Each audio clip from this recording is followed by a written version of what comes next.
Bonjour.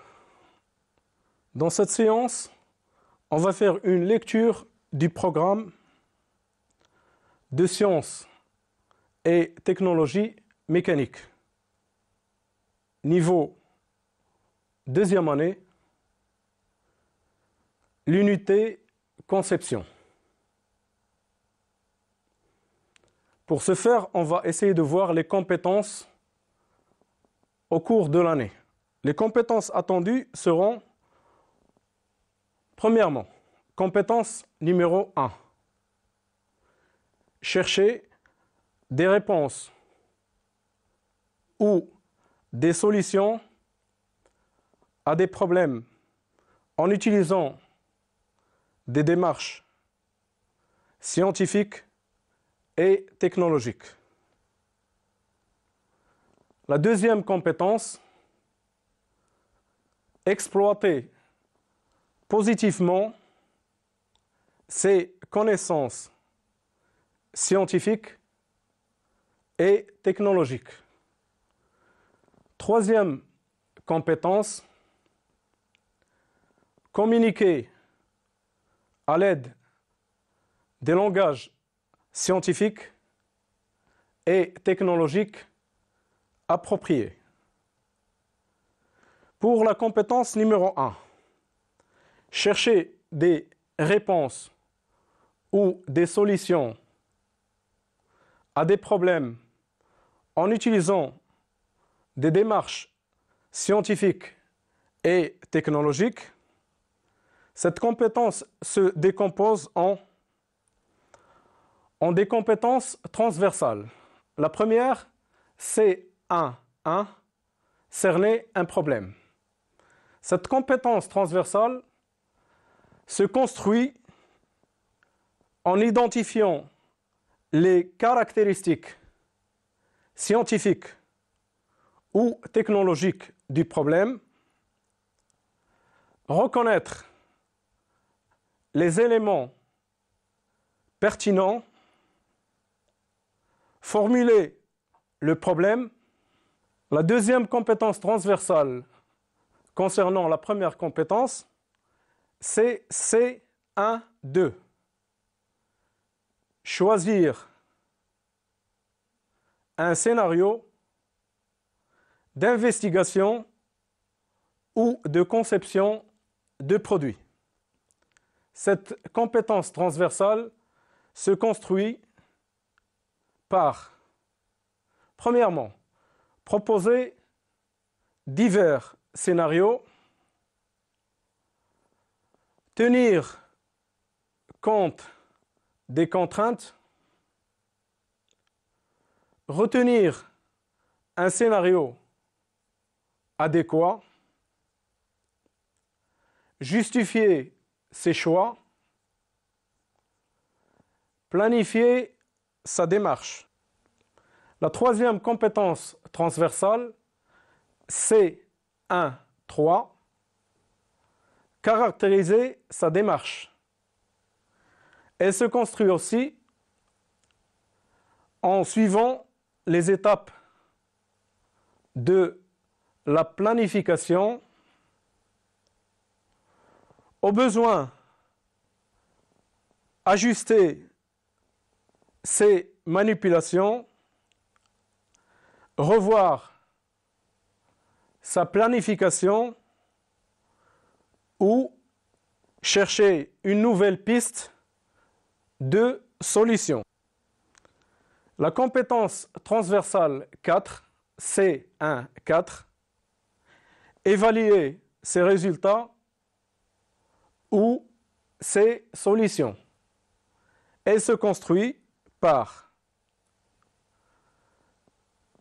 examiner les résultats à la lumière de la démarche, formuler les nouveaux problèmes ou proposer des améliorations,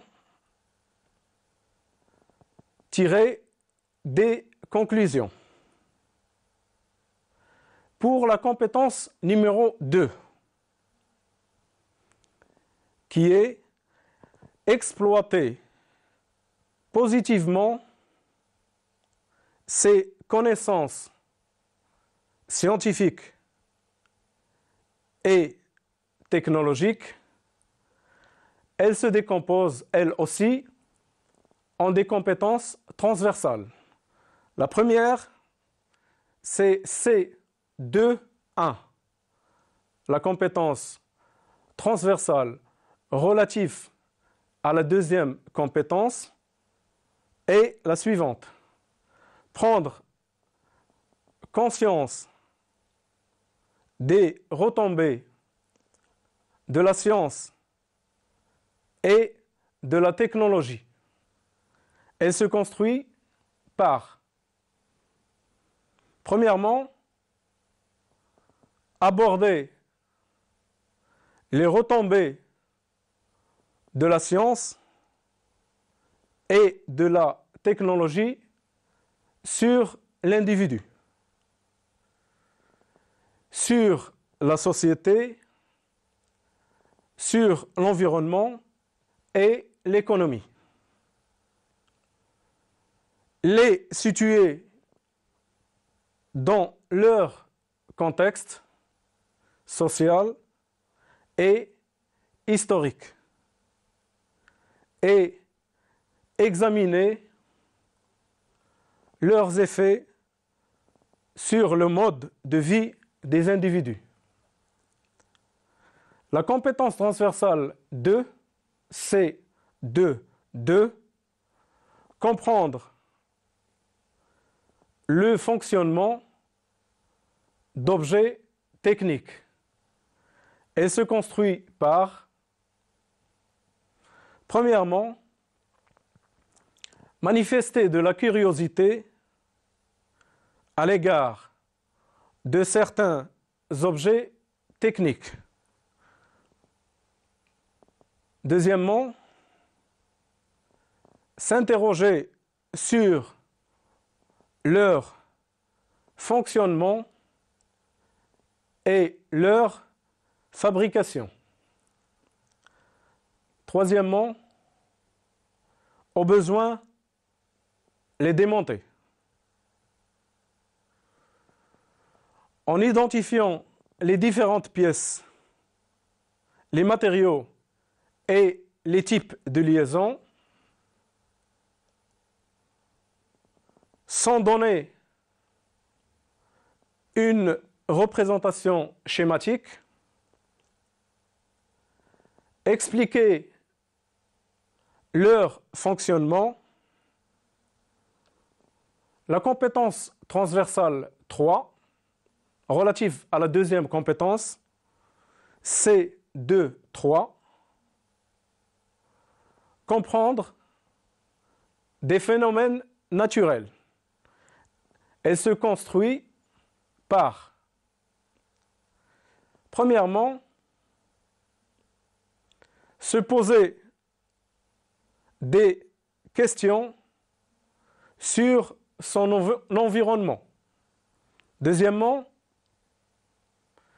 s'interroger sur certains phénomènes. Troisièmement, les décrire d'une manière quantitative. Quatrièmement, sans donner une représentation schématique. Cinquièmement, expliquer les phénomènes à l'aide des lois et des modèles. Pour la compétence numéro 3, communiquer à l'aide des langages scientifiques et technologiques appropriés. Elle se décompose, elle aussi, en des compétences transversales.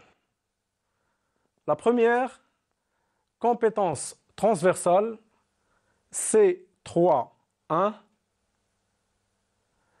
contribuer aux échanges d'informations. Elle se construit par, premièrement, comprendre la fonction du partage d'informations. Deuxièmement, faire preuve d'ouverture quant aux autres points de vue. Troisièmement, comprendre ces données et sa démarche avec celle des autres. Quatrièmement, valider son point de vue ou sa solution en les confrontant avec d'autres. La compétence transversale 2, C3.2, présentation des solutions et réponses. Elle se construit par, premièrement, tenir compte des interlocuteurs. Deuxièmement, utiliser divers formats de présentation, symboles, tableaux, dessins techniques. Troisièmement, choisir les moyens de communication adéquats. La compétence transversale numéro 3, C3.3, interpréter et produire des messages. Elle se construit en utilisant des informations scientifiques et technologiques provenant de diverses sources. Deuxièmement, en faisant preuve de vigilance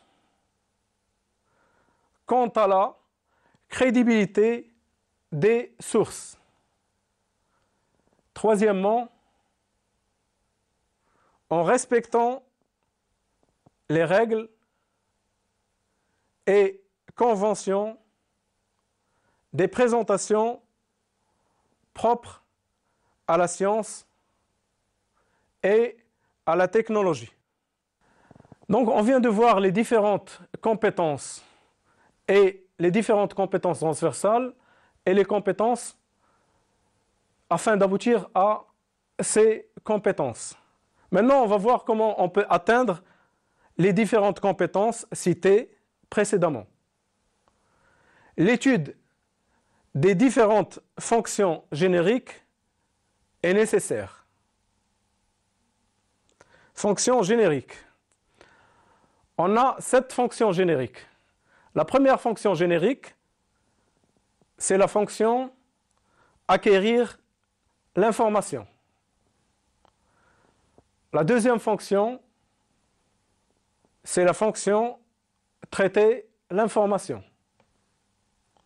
Vient en troisième lieu, fonction communiquer l'information. Quatrième fonction, fonction alimenter en énergie. En cinquième lieu vient la fonction distribuer l'énergie. En sixième lieu, la fonction convertir l'énergie. Et la septième fonction, fonction transmettre l'énergie. Ces fonctions génériques sont représentées sur la chaîne d'information et sur la chaîne d'énergie de la façon suivante. Chaîne d'énergie. Elle contient 3 fonctions. la fonction générique acquérir, la fonction générique traiter et la fonction générique communiquer. Donc ces trois fonctions concernent l'information. Acquérir, traiter, communiquer. La chaîne d'énergie contient quant à elle 4 fonctions génériques.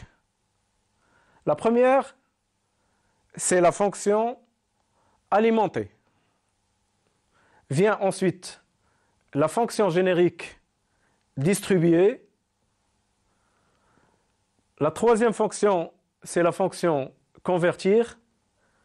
Et enfin, la fonction transmettre. Donc, comme on vient de voir, la chaîne d'énergie se compose de 4 fonctions. Alimenter, distribuer, convertir et transmettre. Maintenant, on va essayer de voir le schéma bloc d'un système automatisé. Elle est composée de la chaîne d'information et de la chaîne d'énergie. Les interactions qui existent entre les différentes fonctions génériques, acquérir, traiter, communiquer, appartiennent à la chaîne d'information. Et il y a des interactions entre la chaîne d'information et la chaîne d'énergie. En premier lieu, on introduit ce qu'on appelle les consignes ou les grandeurs physiques, premièrement dans la chaîne acquérir, dans la fonction générique acquérir. Ces consignes et ces grandeurs physiques seront traitées, seront acquis, puis transmis à la fonction générique traiter, pour être traités. Ensuite, ils vont passer vers la fonction générique communiquer. À partir de là, ils vont directement vers la chaîne d'énergie pour aboutir chez la fonction générique distribuer. On remarque que l'énergie parvient à la fonction générique alimenter. Il en sort de la fonction générique alimentée pour arriver à la fonction générique distribuée. Et comme on vient de voir, les ordres et les informations qui viennent de la chaîne d'information parviennent aussi à la fonction générique distribuée. Tout ça passe vers la fonction générique convertir pour enfin arriver à la fonction transmettre. De là, on peut passer à agir pour compléter le système informatique, ou le système automatisé, pardon. Les aspects méthodologiques. L'enseignement de la matière va se baser sur l'observation et la manipulation d'un produit support vu sous différents angles. Mettons en évidence 5 aspects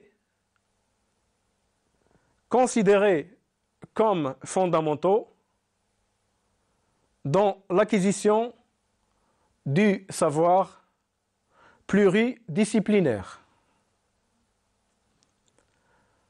Les différents aspects sont, premièrement, l'aspect fonctionnel. Il permet à l'élève d'appréhender le produit en termes de fonctions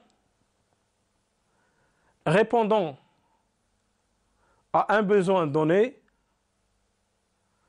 tout en s'intéressant à sa dynamique interne. Ça, c'est l'aspect fonctionnel. Le deuxième aspect, c'est l'aspect physique. Il permet à l'élève d'approcher le côté comportemental d'un produit en mettant en évidence les grandeurs et les lois physiques. Le troisième aspect, c'est l'aspect technologique. Il permet à l'élève de se familiariser avec la diversité des solutions technologiques susceptibles de matérialiser une fonction technique donnée. Le quatrième aspect, c'est l'aspect représentation. Il permet à l'élève de représenter des solutions technologiques en privilégiant l'exploitation de l'outil informatique. Cinquième aspect, c'est l'aspect application. Il permet à l'élève de confronter les problèmes liés à la mise en œuvre des solutions constructives. Maintenant, on va essayer de voir les approches et les démarches.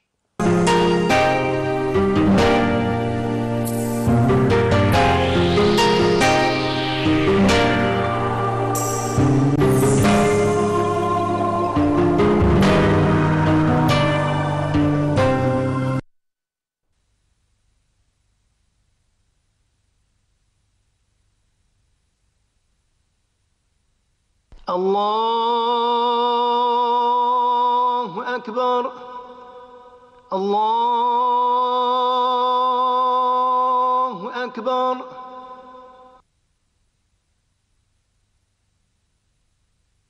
أشهد أن لا إله إلا الله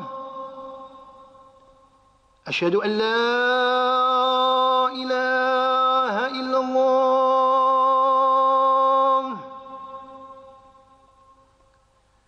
أشهد أن محمد رسول الله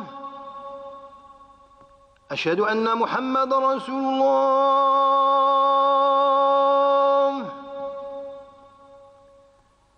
حي على الصلاة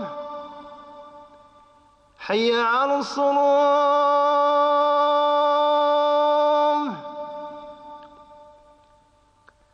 حي على الفلاح حي على الفلاح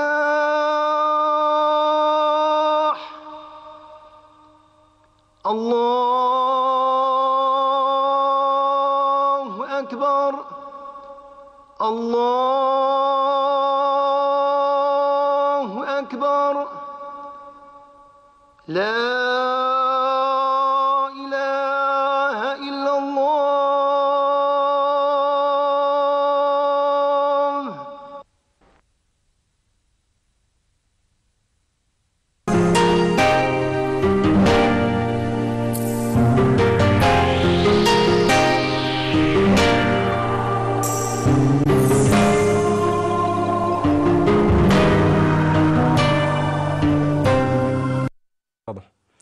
Les aspects méthodologiques.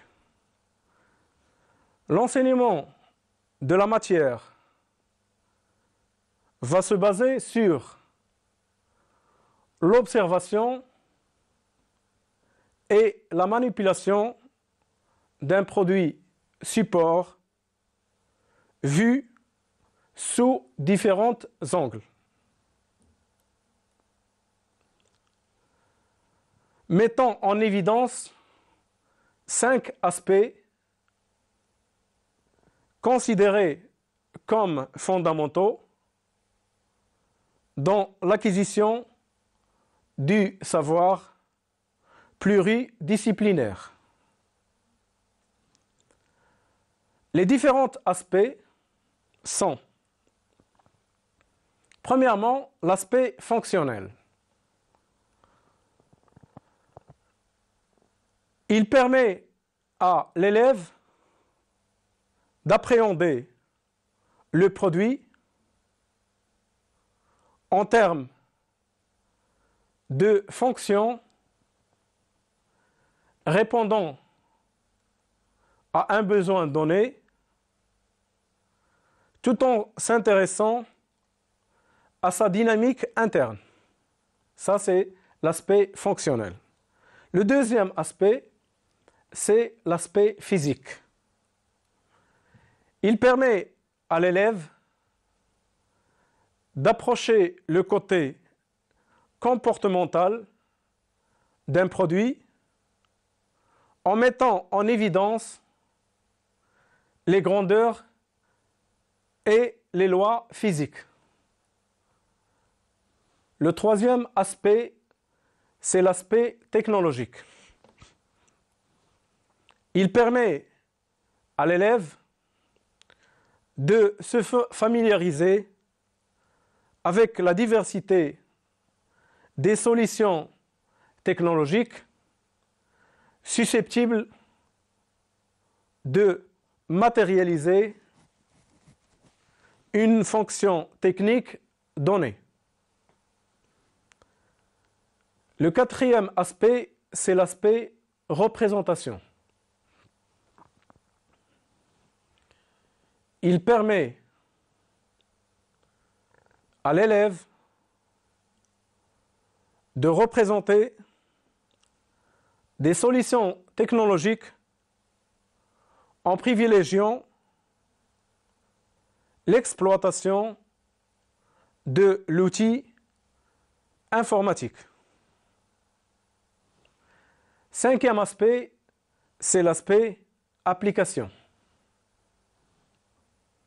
Il permet à l'élève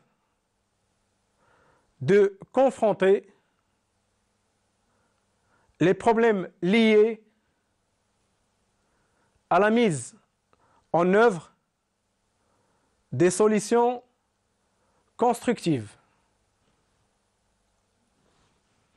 Maintenant, on va essayer de voir les approches et les démarches. Pour aborder ces différents aspects d'une manière pédagogiquement cohérente, les approches et les démarches suivantes sont adoptées. Approche systémique.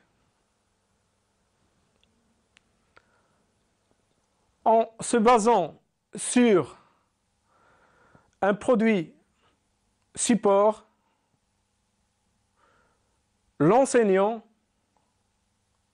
est tenu d'élaborer une stratégie pédagogique permettant, premièrement, de prendre en compte tous les aspects. Deuxièmement,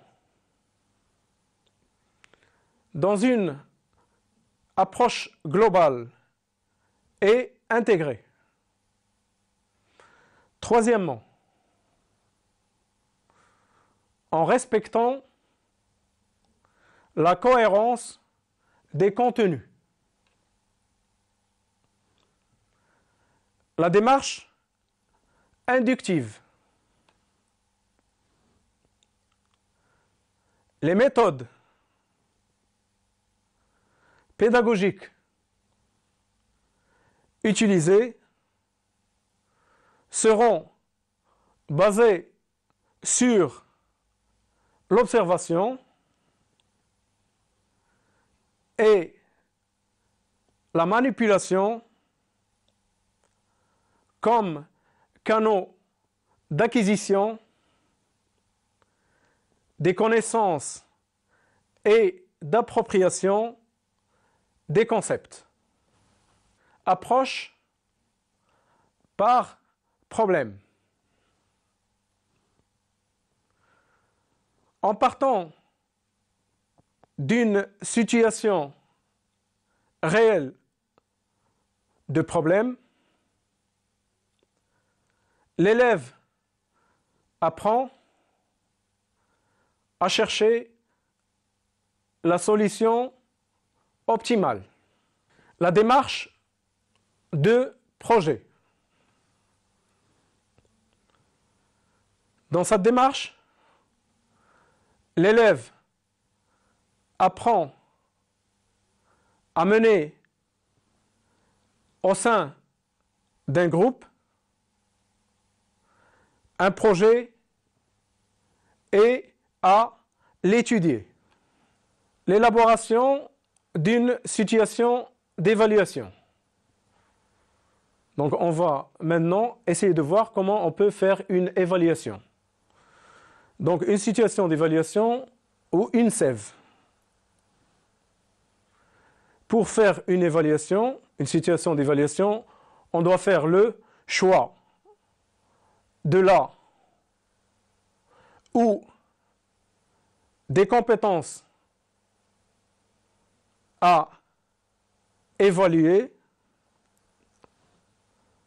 Deuxièmement,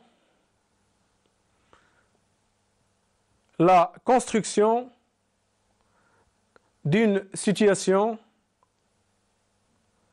d'évaluation. Troisièmement, vérification des critères. Quatrièmement, énoncé clair des tâches en précisant les supports et les consignes. Enfin, rédaction de la grille d'évaluation. La rédaction de la situation d'évaluation se fait par volet 1. Présentation de l'épreuve. Dans cette présentation de l'épreuve, on doit noter la durée, le coefficient, les documents autorisés, les documents non autorisés, les conseils méthodologiques éventuels. Dans le volet 2, présentation du support. Chaque évaluation sera donnée à partir d'un support. Donc on doit présenter le support. Ça concerne le volet 2. Dans cette présentation, on doit trouver la structure concernant le support. On doit trouver le principe de fonctionnement, les caractéristiques. Dans le volet 3, le substrat du sujet. Dans ce substrat du sujet, on doit trouver les consignes de sécurité, les consignes de fonctionnement de test ou d'expérimentation, les tâches à réaliser, les tâches à réaliser doivent éventuellement couvrir les 5 aspects d'approche fixés dans le programme de formation. Le volet 4 concerne les ressources. Donc, dans une situation d'évaluation, on doit trouver les 4 volets. Les ressources. Dans les ressources, on doit retrouver les ressources matérielles mises à disposition,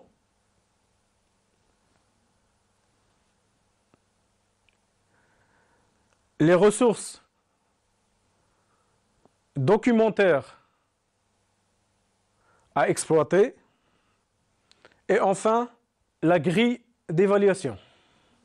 Dans la grille d'évaluation, on doit noter les compétences à évaluer, les critères, les indicateurs et la notation. Voilà en ce qui concerne les compétences. Donc je vous remercie pour votre attention et à la prochaine séance, Inch'Allah.